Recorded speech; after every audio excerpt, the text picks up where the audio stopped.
Hello, Spirit Island fans. Welcome back to How to Habsburg Mining. We're going to be going through every level of Habsburg Mining from 1 to 6 with a different low complexity spirit, no aspects, to sort of walk through tips and tricks to figure out how to handle Spirit Island's most complicated adversary. Habsburg Mining, the 5th level, changes the 3rd level mining boom. So, what's going to happen is after the build step on every board, you're going to choose a land with explorers, then you're going to build there, and then upgrade an explorer, and the build is a normal build if it happens to be a mining land. This is basically a big amount of reload that's added onto the board to make it so that there's more cities that get built, more towns that get built. It just adds more plastic every single turn. You're going to get a single extra town or city, basically. Now, in mining level 3 or level 3 mining boom 1, we talked about how important it is to have a good land where you feel comfortable upgrading the explorer. This gets even more important once we hit level 5 with mining boom 2. This is now probably going to add 2 towns or a town and a city to whatever land you pick. So having a land that does have an explorer that we can hit with this that's not currently active every single turn is key to avoid getting into some really bad situations. So to review Habsburg's loss condition, 8 total invaders and blight combined at the end of the fast phase will cause it to lose. Mining lands are defined as lands that have 3 or more invaders, and in those situations, disease is going to affect ravage actions, and then build cards cause ravage actions, which means that we can get a lot of back-to-backs. There's some setup changes that add an extra city and an extra disease and a bunch of extra explorers. Mining Boom 1, which is sort of changed into Mining Boom 2, and then the big thing that Habsburg does, the Salt Deposits card, which means that when this comes up, when it's in the explore and the build phase, this will hit non-mining lands, and then when it's in the build or when it's in the ravage space, it's going to hit mining lands. So what this does usually is you have a single explorer in a land. This comes up, so boom, it's a non-mining land because it only has 1 explorer, so it gets a second explorer from the explore phase. Next turn, it's going to build because it only has 2 cards, so now it builds. It's got 2 explorers in a town. Great, now you're in the ravage space. It's a mining land, and because salt deposits is defined as when it's in the ravage space, mining lands affect it. You've now got this land that started off as 1 explorer, but it's now fully a mining land. And the salt deposits card stays for the rest of the game in the ravage space, and once it's there, you can get a lot of nasty back-to-backs. We're going to be playing as Heat, and I think this is a spirit that has some good tools that we can use. So Call on Herders for aid is great at changing the number of invaders in a land in the slow phase, which can make things strategically into a mining land or a non-mining land, depending on which of those we want. That's good. We're going to get a lot of value out of this card once we start to get towards the mid and late game. Sweltering Exhaustion is a Ravage skip. Now, ideally, we would like a card that says skip all Ravages in a land. That's kind of the sweet spot for Habsburg Mining because of the fact that they can sometimes ravage 2 or even 3 times in a single turn in the same land. But even 1 Ravage skip is great. We're going to want to draw into some defend. And then the other thing that I'll flag is that this innate power, destroying 2 explorers, can get some good value against Habsburg. Let's get into it.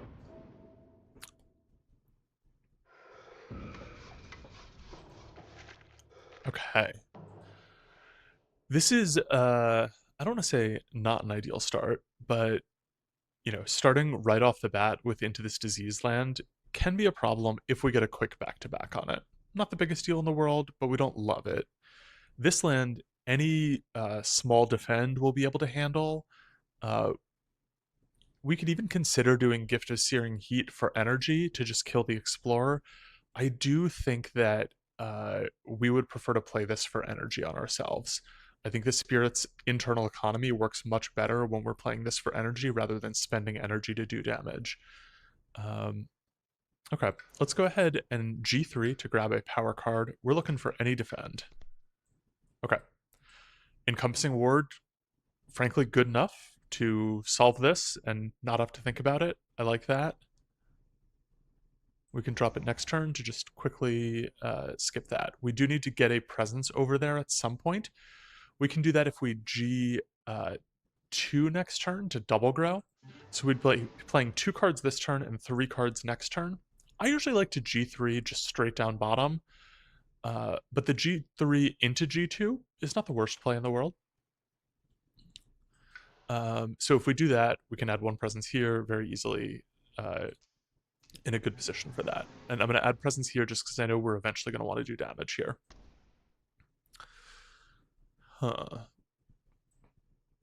And shifting sandstorms will let us create a sacred site here, which we can get value out of.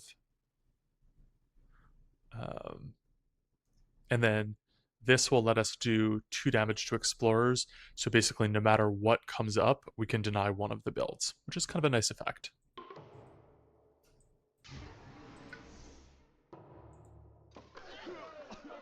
And one of the reasons that I like to G3 so much is that we are a bit energy starved, right? Next turn, if we G2, we will be at 1 energy, 3 card plays. Our hand costs 4, we have 4, so we'll be reclaiming with exactly 1 energy. Just kind of a weak position to be in. So we have to upgrade and build in a land and then upgrade. We could do it here, considering we're probably going to skip the land. That seems fine to me. Okay.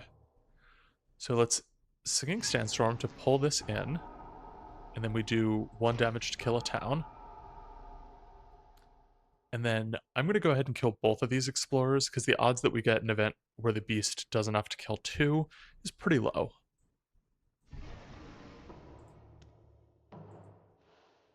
Okay. Now let's go ahead and double grow. Encompassing Word solves this land. Sweltering Exhaustion is our Ravage skip and solves this land. Call on Herders for aid we can use to solve this land when it builds. So we will reclaim with nothing ravaging, most likely, which is kind of a good position to be in.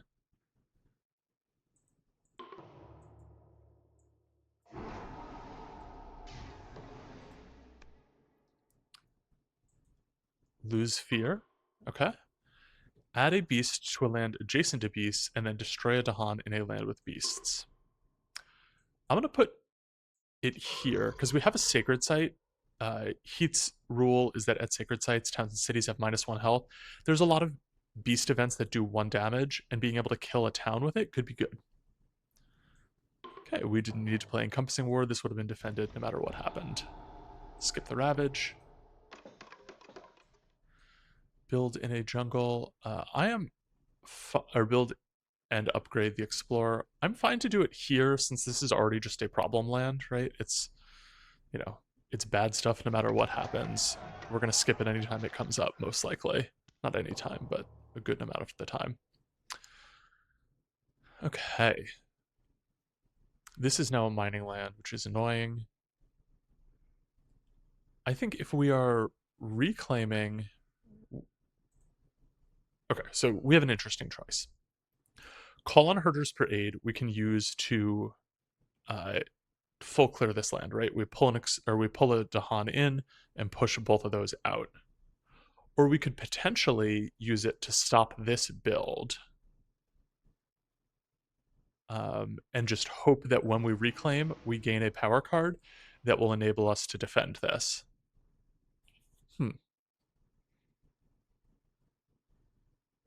Let's see. Okay, I'm gonna pull in 2 Dahan here, push this Explorer out, and then push these 2 Dahan in. So even if we don't draw a defend card, the Dahan counterattack will still clear this land. We'll take a blight, but that's kind of an acceptable sacrifice for stopping the build and getting ahead of where we want to be. And hopefully we just draw a Dahan or a defend card and we're good. Okay. We get a defend card, but not one that is useful for our purposes. Quicken is a really good effect, and this land is going to be ravaging for what? 13, so Quicken could be good here. We can also build a sacred site here next turn and use Quicken to defend. It is good elements for us, Fire and Earth. Scour the Land, we do have a land that has 3 towns, so we don't mind dropping this. Voracious Growth also gets much better because or sorry, Voracious Growth is not convenient for us because it can't target the lands where it's easiest for us to create sacred sites. I like Quicken because we know we can just use it here next turn without thinking. So let's go ahead and this gives us access to our innate to do 2 damage and 2 damage to explorers. I think this is a good line. And then next turn we'll play these. We're on 3 card plays. We could gain a card. So we'll have, let's see, 1 energy, +1 for next turn, +2 energy. So we'll have 4 energy, which is exactly enough to play this, which means we can't realistically go up to 4 card plays. Or we could if we draw a 0 card, which honestly, I'm fine seeing if we pick up a 0 cost. Yeah. Okay. And ideally it would be like a 0 cost fire air, though that might just be greedy and unrealistic.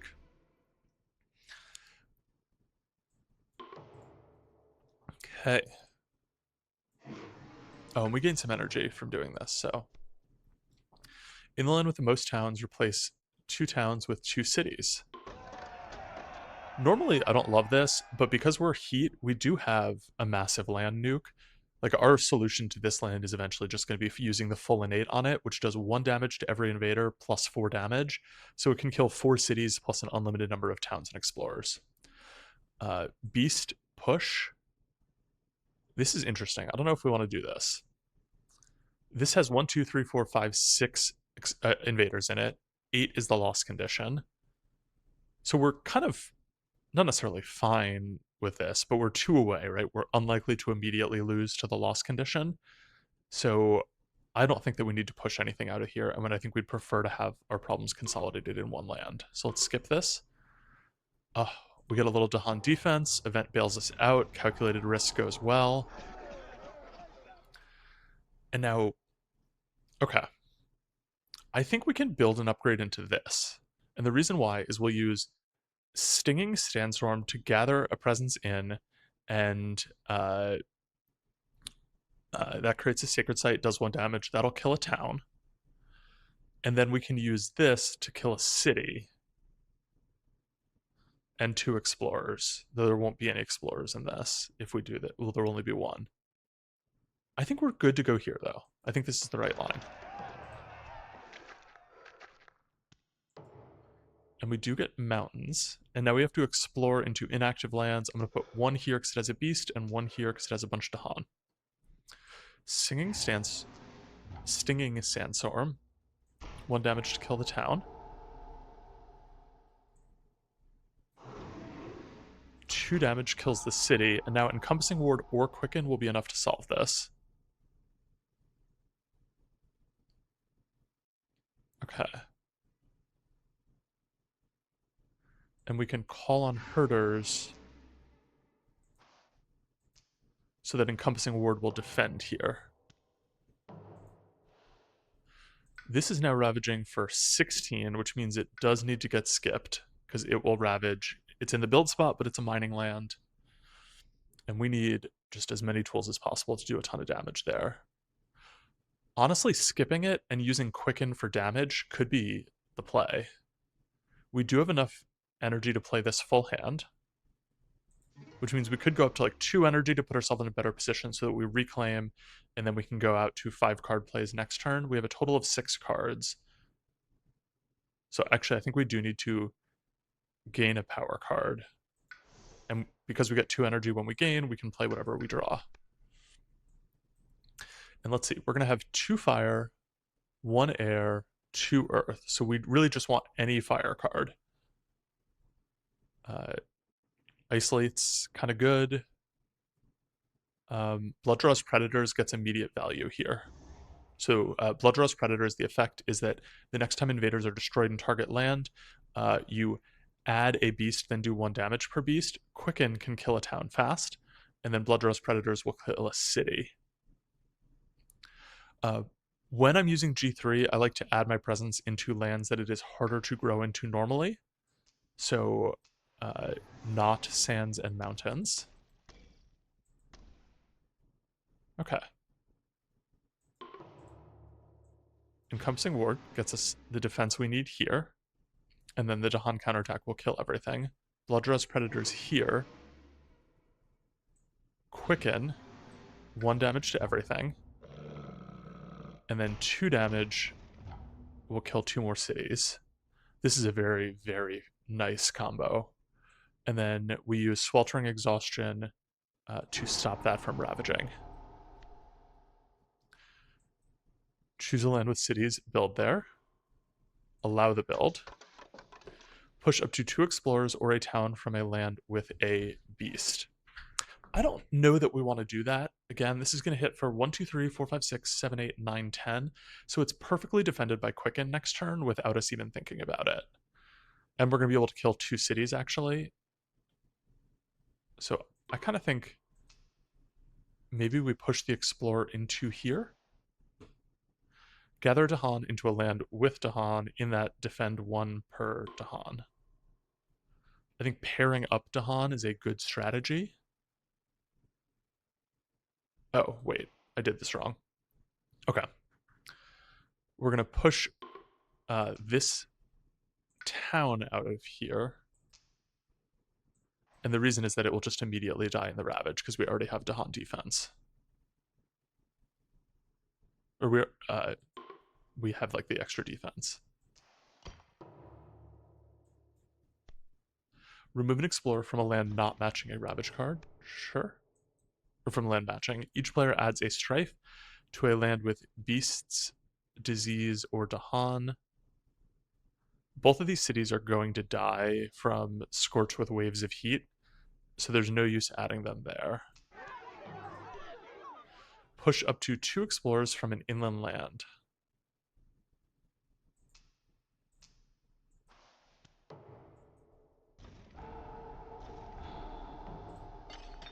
Skip the Ravage. And now we have to build an upgrade somewhere.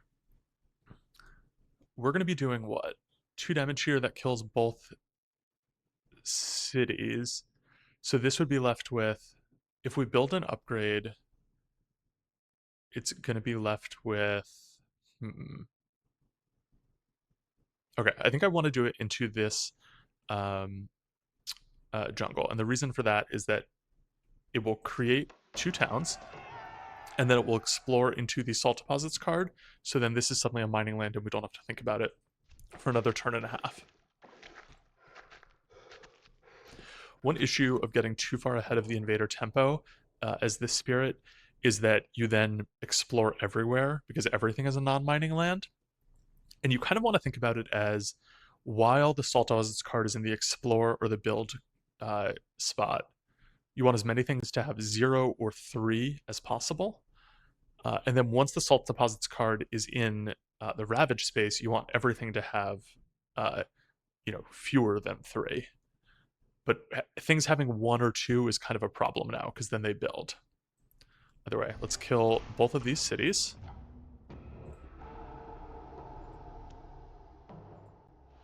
Okay. And now we reclaim. We're reclaiming on 3 energy, which feels good. We don't need to do any of our skips yet, so we can save that. That's our most expensive card. Gift of Steam Vents is perfect elements for us, and we can get immediate value by just plucking off one of these explorers, so we don't have to think about it. The elements make it really good. This card is very expensive. 1 energy to destroy an explorer is not an ideal effect. If you can destroy a town, which we often can in the late game, because we do just have, 2 of our cards have Earth. There's an Earth on our track, right? We can, do this. It gets good value. So Gift of Searing Heat, Steam Vents. Let's see. We are now 2 fire and 2 earth away from hitting our innate. We don't want to play Quicken because we'd prefer to save that for later. Though actually, I guess next turn, not much is going to be ravaging, right? You're going to have this will ravage, this will ravage, and this will ravage next turn because each of these will only have 2 explorers in them, or an explorer and a town, 2 invaders. Okay. Um, Encompassing Ward does defend here sufficiently, which is nice, but it doesn't get us to the innate. So we would just be looking for anything that has fire in it. I think Stinging Sandstorm, we will find a way to get value in. Um, but that takes away, we want to have 2 air uh, next turn. So let's go instead call on Herders for aid. We can use that to manipulate which spaces are mining lands or not mining lands for our own benefit. And then we get 2 damage plus 2 damage to Explorers. We will find a good use for that for sure. Okay. Encompassing Ward. Gift of Searing Heat gives us energy. And I think we Steam Vents here to just take this one off the board. Add 1 additional. Ooh. In each land with at least 2 towns, replace half the towns. Okay. Very painful. Ravage actions, not relevant. Push 2 Dahan from a land with cities to a land without cities. I don't really love this effect. I guess. Yeah. Remove an explorer or town from a coastal land. Delighted to do that. Okay. And now only these 3 lands will be set to go off. I think we're kind of happy to turn both of those into towns. Okay, and now we have to explore into some lands. I'm going to pick the ones that have nothing in them. And now both of these wetlands are also mining lands now. Call on Herders for aid, we're going to use to basically stop some of these. So let's go ahead and gather this Dahan.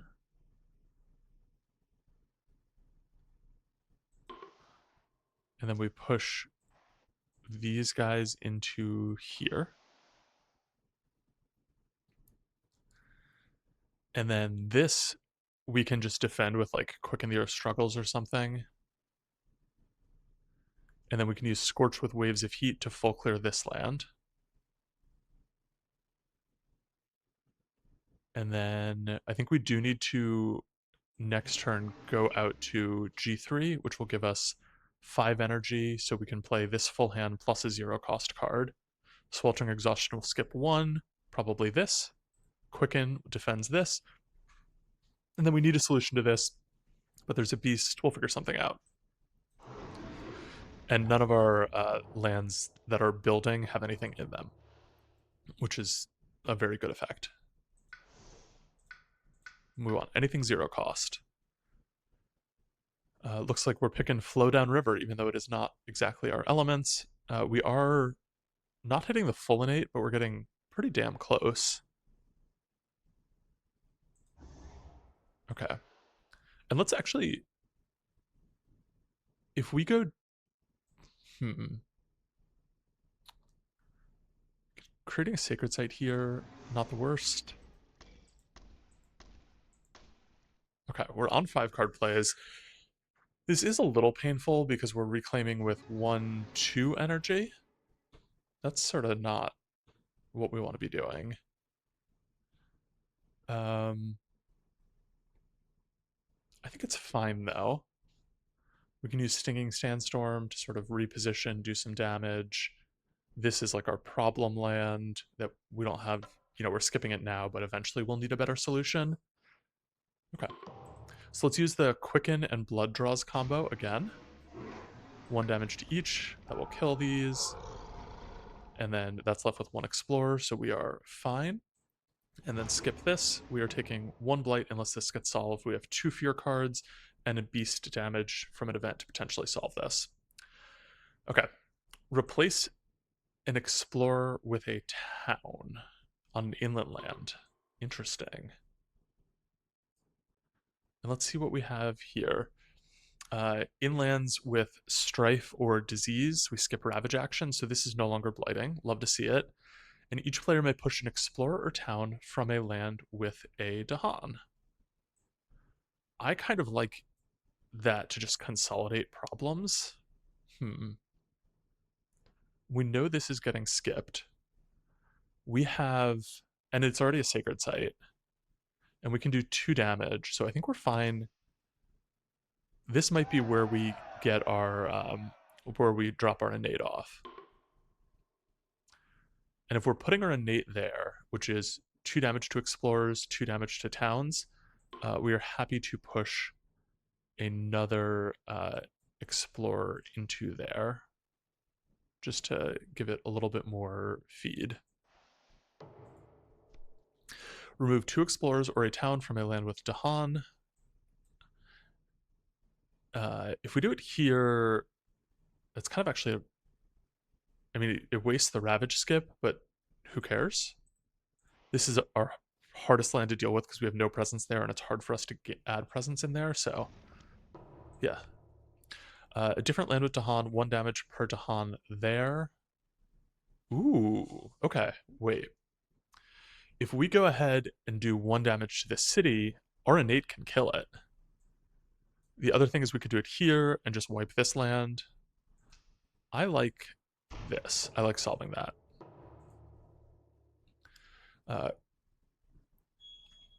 Build and upgrade in a land. Let's do it here since we have lots of tools to handle this. Okay. And we need to explore into lands that are not currently active. I'm happy to go here, and I'm happy to go here. We have our presence. It's easier for us to do damage there. Okay. This full clears that, which is great. Not building anymore. Let's remove that little eye. We're done watching there. Stinging Sandstorm we can do to just kill a town. It seems like it could be good. I mean, this is like what we're going to nuke next turn with our innate. So the other thing, Stinging Sandstorm is so good for repositioning thing or presence. Do we want to push a town is the other thing. You know, if we know we're going to nuke this already, and we could even do the Quicken and Blood Draws Predators combo here, it might make sense to add another town in since it would just die to Quicken. I like that. So let's push you into here. And then if we're doing that, we don't need to do this. How far away? We're 2.5 fear cards away from Terror level 3, 10 fear. The Quicken thing will get us 3 fear. So I think we go this, we don't gather. Great. So we will be 5 fear away from Terror level 3 with no cities being built. Good position. We want a 0-cost card. Our hand has gotten expensive just because we found some good cards that had 1 cost. Gift of Constancy is a great card for us. This is a very strong card in general. 2 energy is really good. We love that. And then being able to reclaim something. Sweltering Exhaustion is the best card in our hand, but we can only play it once. So being able to play it 2 times in a row could be great. Land of Haunts and Emperors is good elements. At this point of the game, though, we're not about pushing explorers and towns, we're about killing them, so we don't really need it. Desiccating Winds is perfect elements, but it is such a deeply bad card. It does nothing until you already add a bad land, so we have nothing that adds bad lands in our hand. So you would have to use 2 full cycles of this to get value. I'm going to go Constancy on just the, you know, if you have a good card, play a good card. And great, we get 2 levels of the innate. And next turn we will basically hit the full innate, I think. Yeah, we have 5 fire, 2 air, 3 earth. Yeah. Okay, Constancy to give us energy. Gift of Searing Heat we can use to kill a town. We're going to kill that town. Bloodrust Predators here. Quicken to kill towns. And then we kill both of these explorers. This now will unfortunately build a town, but I think it is GG because we are going to pay energy to do 1 damage and kill the last town on the board for a terror level 2 victory. This was a very smooth game. I find that Habsburg Mining, you rarely have games that are this smooth. Part of this is that this is a spirit that has a lot of good tools to handle things. Um, and I think part of it is, drawing into the Quicken and Bloodlust Predators combo, which is just very strong and very on element for us. I think that's a big part of why we were able to solve things. And we had good Sacred Site positioning that allowed us to take advantage of that. I think, my big takeaway from Habsburg Mining 5 is that it's just going to add a little bit more plastic. And so we were able to handle that because our special rule is that the plastic just has less health. So if you do 2 damage, you can kill 2 towns instead of 1 town as long as you have a Sacred Site. So we were able to sort of counteract that. The other big thing is that large defense can be useful. We didn't get to take advantage of this as much as possible because we just killed things before they ravaged. But Quicken, the original reason that I drew that card before we got Bloodlust Predators was because I wanted that big defend so that when you have the classic Habsburg situation of the Salt Deposits card is in the Ravage space and it's never leaving, and you've got a land that just is ravaging for 8 or 9 every single turn, Quicken can get amazing value for you. Skips, also great. Skips and big defends are the secret to Habsburg. I hope you enjoyed this. I hope this was useful. The 6th video will be coming out shortly. The final one handling the big boss of the series, Habsburg Mining 6, which is a very tough adversary. There are very few spirits that have excellent matchups against it, but we're going to be playing one of the low complexity spirits that I think does have an excellent matchup, maybe the best matchup. I hope you'll stay tuned, subscribe so that you can get a notification when it comes out. Thanks for watching.